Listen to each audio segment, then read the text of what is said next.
Itu suara betina, siapa itu yang ngomong? Kita cari. Oh, cari. Ini saya ada di sini. Baru pulang. Demen, karena ada pengalaman, ada ya salah satu penikmat di YouTube ya, demen banget nonton saya. Nah, dia speakerin.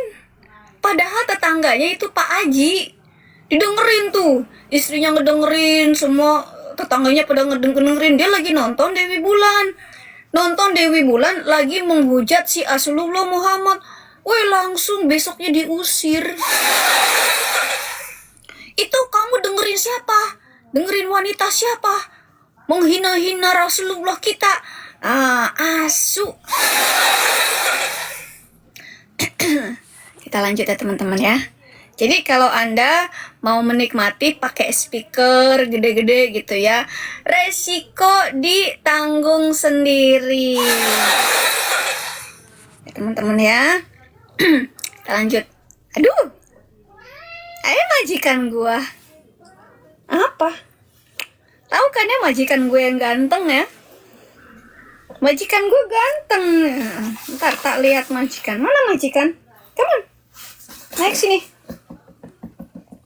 Ntar teman-teman, majikanku mau naik. Sini. Gue diplototin sama majikan. Josie, mantap sekali saudari. Ayo bongkar terus ajaran kampret Muhammad. Tuh, majikan gue udah naik. Teman-teman yang di TikTok bisa lihat majikan gue di belakang gue. Tapi teman-teman yang di YouTube nggak bisa ngeliat majikan gue. Nah, kan ini majikan saya nih. Majikan. Ini majikan sayang. Ini majikan sayang.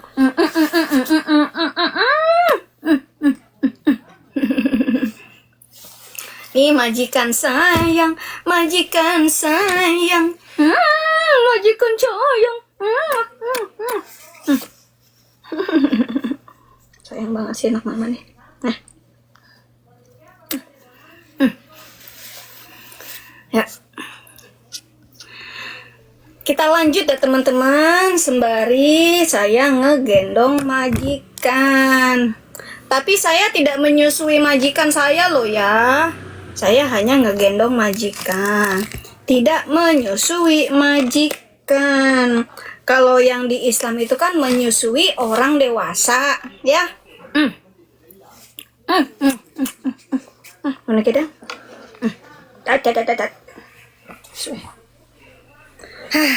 Majikan.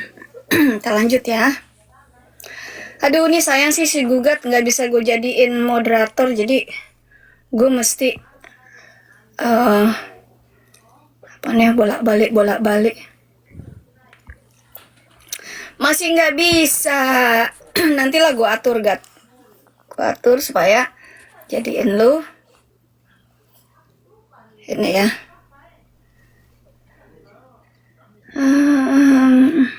Tak dulu ya teman-teman yang mau naik ya. Mengapa Quran sukar dimengerti dan mudah disalahgunakan? Nah, sebenarnya Quran itu sukar dimengerti bagi orang yang waras. Kalau bagi yang nggak waras, cepet ngertinya. Ya. Gitu kalau orang yang nggak waras, ya. Ketika menulis Quran, Muhammad si Asu mendapatkan banyak kemudahan dari pengetahuannya tentang kisah-kisah para nabi Yahudi. Zaid bin Thabit, seorang juru tulis Quran, berkata, "Aku diperintahkan si Asu Muhammad untuk belajar bahasa Syria." Bahasanya orang-orang Syria. Berarti bukan bahasa Arab ya teman-teman ya, bahasa Syria. Nah, orang-orang Syria itu saya ketemu dengan beberapa orang Syria dalam VBS saya, juga dalam waktu saya kemarinan nih ya, minggu lalu itu penginjilan di Dearborn, Michigan ya. Sentralnya Islam di Amerika itu Dearborn, Michigan ya. Masjidnya gede banget ya, bahkan toanya udah keluar. Allahu Akbar, Allahu Akbar. Kedengeran. Long babar, long babar.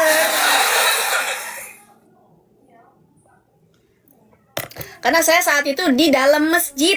Saya di dalam masjid di pojokan bersama tim penginjilan ya, kita berdiskusi nih dengan si imam dan juga pelajar-pelajar yang ada di situ ya, yang ikut debat dengan kita. Ketika mereka pada sholat, teman-teman, kita ngeliatin mereka pada nungging. Ternyata mereka ketika nungging itu apa? Menyembah bokong. Apa sih sayang mama satu nih? Sayang mama satu nih. Hah? Sayang mama? Oh, dia ngeliat ini, pantesan dia pengen ya.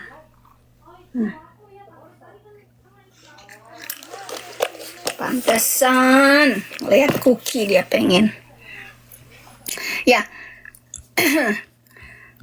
Aku diperintahkan si Asu Muhammad untuk belajar bahasa Syria serumpun dengan bahasa Aramaik, yakni bahasa yang digunakan Alkitab orang-orang Syria dan orang-orang Kristen Irak. Dan Muhammad membayarku untuk melakukan hal ini dan aku jadi sangat menguasai bahasa itu. Aku sering menulis pada si Asu Muhammad dalam bahasa ini dan membacakan baginya buku-buku mereka. Muslim melebih-lebihkan makna buku-buku mereka sebagai surat-surat mereka tapi kata katab dalam bahasa Arab berarti kitab suci mereka. Jadi kitab suci orang Kristen, kitab suci orang Yahudi itu dibacain sama Zaid kepada si Asu Muhammad ya. Penjelasan ini menerangkan bagaimana si Asu Muhammad mengetahui kisah-kisah para nabi Yahudi dan karenanya kisah-kisah nabi tersebut mirip dalam Quran dan Alkitab. Ya, karena Zaid belajar kitab-kitabnya Yahudi dan Kristen lalu dikisahkan tuh kepada si Asu Muhammad. Makanya seakan-akan Asu Muhammad mendapatkan wahyu, makanya kisahnya agak mirip-mirip tapi beda. Ya, nama-namanya kok sama tapi beda. Karena si Muhammad cuma dengerin dari si Zaid doang. Maklum, si Nabi kan buta huruf, si Asulullah kan buta huruf, jadi nggak bisa baca, cuma dengerin dari kata si Zaid doang. Makanya si Asu bingung, ini Maryam yang mana? Sama-sama Maryam, Siti Maryam dan Mary. Kok mirip-mirip? Oh, udah sama aja lah. Berarti ibundanya Nabi Isa adalah Maryam, saudaranya Harun. Makanya agak nyambung nih si Quran. Saya lupa saya pernah bahas belum ya mengenai scientific error scientific error di Quran, kontradiksi di Quran. Saya lupa saya pernah bahas apa belum. Kalau belum pernah saya bahas, saya akan bahas ulang. Saya akan bahas, tapi kalau sudah pernah saya bahas, saya akan bahas ulang kontradiksi kisah di dalam Quran. Juga scientific error yang ada di dalam Quran. Kalau saya belum pernah ya, maklum teman-teman, saya ini kan sudah tidak muda lagi ya. Jadi harap dimaklumkan. Kita lanjut. Kenapa saya membuat topik cuma orang yang gak waras yang bisa ngerti Quran. Kalau waras pasti keluar dari Islam. Statement saya, ya teman-teman, Anda menjadi Islam membaca Quran karena Anda tidak waras dan mempercayai. Tetapi ketika Anda keluar dari Islam, saya jamin Anda pasti otomatis waras in the next day. Ya, saya challenge, saya tantang Anda untuk keluar dari Islam. Ya, keluar dari Islam. Pasti Anda langsung waras. Nah, kalau keluar dari Islam, jangan percaya lagi apa yang ada di Quran. Ya, biar Anda tetap waras. Hai. Majikan dia tuh. Kita lanjut ya, tadi sampai mana nih? Sampai di sini. Ya, Nabi tersebut mirip dalam Al-Quran dan Alkitab. Muhammad seringkali mengisi Qurannya dengan kisah-kisah Nabi Yahudi yang diulangnya berkali-kali. Dia menyebut Musa 96 kali dalam Quran. Tapi kau akan menyadari bahwa kisah-kisah ini penuh tambal sulam. Artinya banyak lobangnya, banyak nggak benernya, banyak kerancuannya. Banyak kontradiksinya tanpa ada awal dan kesatuan yang jelas. Kisah-kisah muncul dan tiba-tiba menghilang dengan gaya yang sama, lalu muncul lagi di ayat berikut dalam surah yang sama. Urutan kisah-kisah tidak menunjukkan adanya kelangsungan, kesatuan, dan kesinambungan. Ini yang namanya tidak kronologis. Ya, kenapa Quran isinya tidak kronologis? Karena mana ada orang mimpi kronologis. Ya, kagak ada mimpi loncat sana loncat sini. Nah, kalau lagi pengen ngomongin Musa, nongkrongnya ada di mana? Di surat Al-Baqarah. Musa ada lagi di mana? An-Nazal, Al-Azab, apalah itu, nongkrongnya di mana-mana. Jadi Musa nongkrongnya di mana-mana 96 kali disebutkan, tetapi tidak ada satupun isi Quran yang kronologis. Makanya hanya orang yang tidak waras saja yang mengerti kitab Quran ini. Tetapi kalau Anda waras, pasti Anda akan bertanya terus, ini apa? Ini kok begini? Ini kok begini? Kok tidak sesuai dengan sains? Kok tidak sesuai dengan sejarah? Nah, orang yang gak waras akan bilang, Quran itu memang tidak sesuai dengan sejarah, karena Quran bukan kitab sejarah. Kitab yang tidak bisa dibuktikan secara faktual. Itu namanya kitab dongeng. Kitab dongeng tidak bisa sesuai dengan sejarah, tidak sesuai dengan arkeologi, dengan faktual. Sekarang saya tanya, itu kisah di Indonesia yang namanya apa? Si Malin Kundang ngetop kan, oh katanya di Padang. Padangnya di mana? Itu katanya jadi patung. Mana patungnya? Katanya perahunya jadi patung. Gitu kan, ibunya namanya siapa, di desa apa, ada nggak peninggalannya, sejarahnya? Kan kagak ada. Iya kan? Lalu kisah si Timun Mas itu, pernah nggak ada sejarah ditemukan, oh Timun Mas ternyata ini sejarahnya diketahui, tahun berapa Timun Mas, usianya berapa, dari keturunan mana, kan nggak pernah ada yang tahu. Namanya juga dongeng.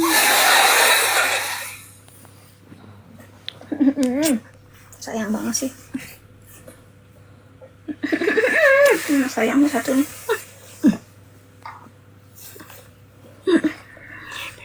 Ini majikan saya udah sering ditinggal. Ya, ditinggal ke Eropa 3 minggu. Wah, habis baru di rumah 2 mingguan. Saya tinggal lagi ke Detroit, ke Dearborn 10 harian, hampir 2 minggu. Makanya dia nongkrongin saya terus gitu loh nih. Ada rencana traveling lagi, tapi mungkin saya tunda lagi ya. Saya tunda dulu travelingnya. Capek juga traveling dulu. Capek. Bener Pak Markana, mimpi ngomong apa saja bebas, nggak ada saksinya. Makanya Anda kalau mau jadi nabi, sering-sering mimpi. Mimpi, oh Tuhan ngomong sama aku, Tuhan ngomong sama aku. Sering-sering aja kayak gitu, Tuhan ngomong sama aku. Aku dimimpikan, aku dibawa oleh gini-gini. Sering-sering mimpi, nanti Anda jadi nabi. Masalahnya nabinya bukan nabi Israel, tapi nabi palsu. Nabi palsu sudah banyak bertebaran. Jadi nabi palsu itu bukan hanya si Mokondo Asu Muhammad saja, teman-teman. Tapi nabi-nabi palsu banyak bertebaran di gereja-gereja. Aku dimimpiin. Tuhan ngomong sama aku, Tuhan ngomong sama aku. Bentar-bentar Tuhan ngomong sama aku, bernubuat, nubuatannya palsu. Nubuat yang tidak bisa dibuktikan.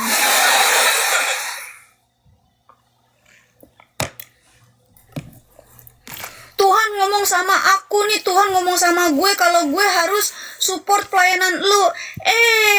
Malah nendang gua. Ciri-ciri nabi palsu. Bentar-bentar Tuhan ngomong sama gua, Tuhan ngomong sama gua, gue dimimpi, gue dapat mimpi. Sama apa bedanya dengan si Rasulullah Muhammad? Ya. Willy Junior, Ibu Dewi Bulan, Live Islam Now. Tadi mana sih? Ya, sunnah Nabi mengatakan surah Al-Fatihah itu menjiplak dari gereja Suria. Bukan sunnah Nabi, tetapi memang Al-Fatihah itu sebenarnya adalah doa para pendeta Ortodoks atau Koptik di Syria, ya teman-teman. Nah, doa Al-Fatihah itu sudah ada sebelum 100 tahun sebelum si Rasulullah Muhammad lahir. Ayo, katanya itu yang ada di Quran itu adalah wahyu-wahyu dari Allah yang diturunkan khusus Muhammad.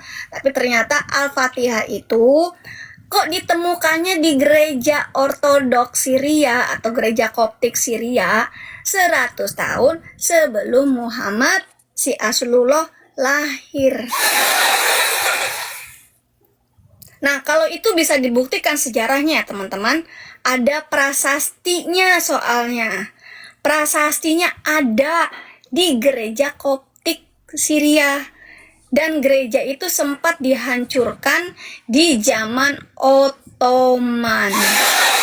Jadi Ottoman mau memusnahkan segala bukti-bukti apa yang Islam curi dari Kristen dan Yahudi. Prasasti-prasasti dihancurkan. Tetapi karena kemajuan teknologi abad ke-21, prasasti-prasasti itu berhasil ditemukan dan disatukan kembali. Sekarang sudah ada di museum di British Museum London, teman-teman. Saya udah ke sana bulan lalu, bulan Juni. Dan saya melihat langsung.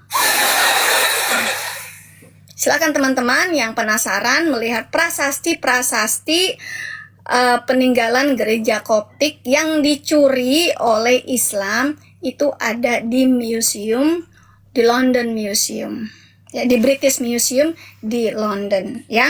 Silahkan ke sana. Jadi sudah bisa dibuktikan ya teman-teman, dan semakin banyak lagi bukti-bukti arkeologi yang digali, yang kami temukan, ya, bukti-bukti bahwa yang ada di kitab Quran atau kisah-kisah di Quran itu sudah ada bahkan di zaman sebelum Masehi. Luar biasa kan? Jadi kebohongan itu terbongkar. Masalahnya karena kebanyakan umat Islam, pengikut ajaran kampret ini, mereka IQ-nya pada ngesot, mereka nggak punya duit, nggak punya kecerdasan, nggak punya kemampuan untuk melakukan penelitian, nggak mampu datang ke British Museum untuk membuktikan kebenaran bahwa Muhammad ajarannya adalah ajaran ngibul.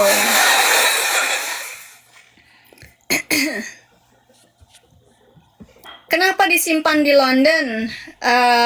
Itu bukan urusan saya ya. Jadi kenapa disimpan di London? Mungkin karena pemerintah England itu setuju untuk menampung dan menyediakan tempat yang aman, karena masuk ke Museum London juga diperiksa ya teman-teman ya, diperiksa dan banyak kameranya gitu loh, dijaga lah istilahnya, karena itu kan peninggalan sejarah ya, bukti sejarah yang tidak bisa dihapus. Tetapi umat-umat kampret Islam ini, mereka selalu mencoba menghapus bukti-bukti sejarah. Bahkan di dalam standar Islamic narration sendiri, kalau Utsman itu menghapus, membakar Quran yang sudah dikumpulkan oleh Abu Bakar. Jadi Abu Bakar lah yang pertama kali mengumpulkan Quran, tetapi karena isinya tidak sesuai dengan pemikiran Utsman, maka Utsman menghilangkan semua bukti dengan cara membakar. Lalu kejadian lagi di Kairo ya, pemerintah Kairo menenggelamkan semua Quran yang bukan Quran Hafs. Itu ditenggelamkan di Sungai Nil. Ternyata ketemu Quran yang coba dimusnahkan oleh pemerintah Kairo, ketemu. Dan itu sudah banyak beredar di mana, di kayak TikTok atau YouTube atau surat kabar ya.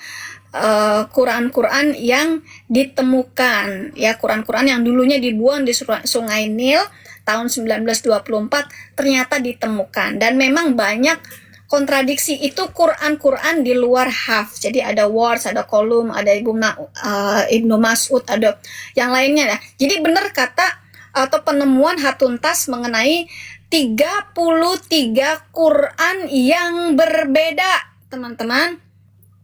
Dan itu bukti bahwa Quran itu tulisan manusia. Ya. Lalu bukti lagi di Saudi Arabia juga ditemukan Quran selain Hafs, dan Quran yang selain Hafs itu dibuang ke selokan dan jadi bikin mampet. Lalu diangkatlah Quran itu. Ternyata memang itu Quran di luar edisi Hafs. Mereka mencoba memusnahkan barang bukti. Tetapi teman-teman, segala kebusukan pasti akan tercium. Dan sekarang sudah diangkat oleh TikTok, oleh media massa, oleh YouTube, oleh X, oleh Instagram. Semakin terbuka dan mereka tidak bisa menyembunyikannya lagi. Hanya orang-orang yang IQ-nya masih ngesot, yang masih nggak waras, yang masih ngebela Quran. Hanya orang-orang yang nggak waras alias sakit jiwa yang membela Nabi Sinting. Ya, kalau yang waras pasti nggak mau jadi Islam. Malu-maluin. Gue nih malu loh teman-teman.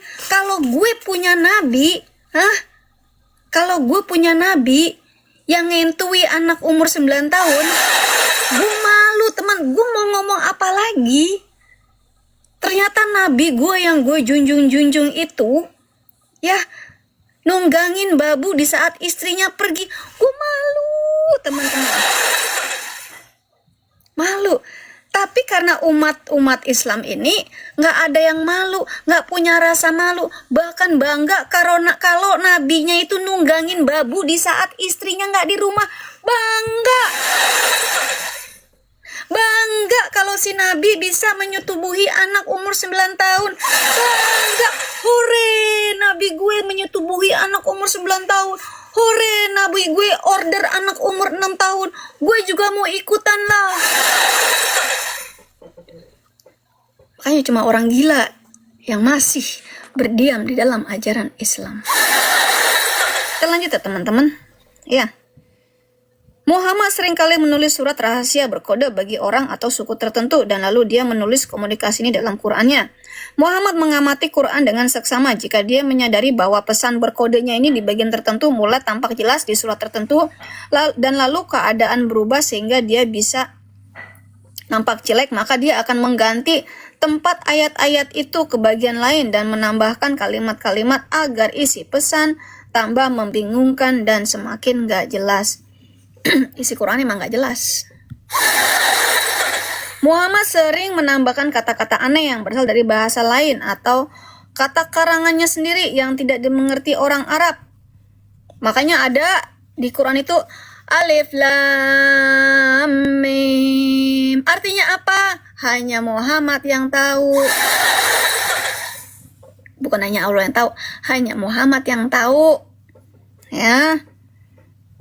Kalau hanya Allah yang tahu, ngapain juga ditaruh di Quran?